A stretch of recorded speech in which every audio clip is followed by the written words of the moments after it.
Communist China is by far the biggest international threat that our country is facing. They've been very good at infiltrating our country, our government, our levers of power within the country, our institutions for many years. Sun Tzu, The Art of War.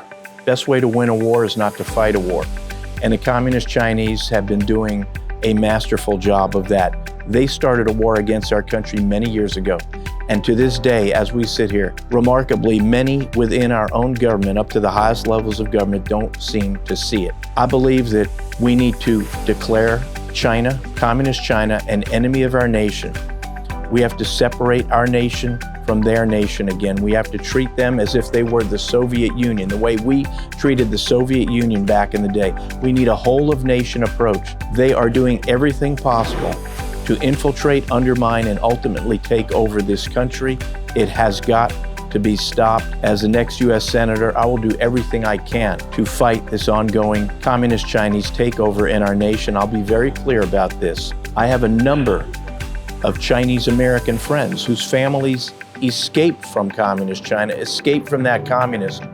So of course, we have to protect them, but we cannot allow that to stop us from doing what must be done to protect every single one of our citizens from this threat that Communist China poses to our nation. You know, remarkably, a huge percentage of our pharmaceuticals are manufactured in Communist China. So much of our business is now being handled in Communist China.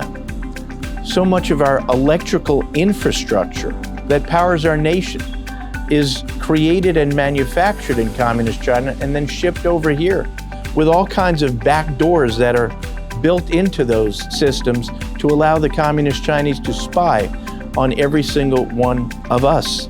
We have to get everything back here. We have to treat them like the enemy of our country that they are. We can no longer be seduced by their deception, and we have to protect our country from this vast and growing threat. As U.S. Senator, I will do everything I can to protect our nation from that Communist Chinese threat.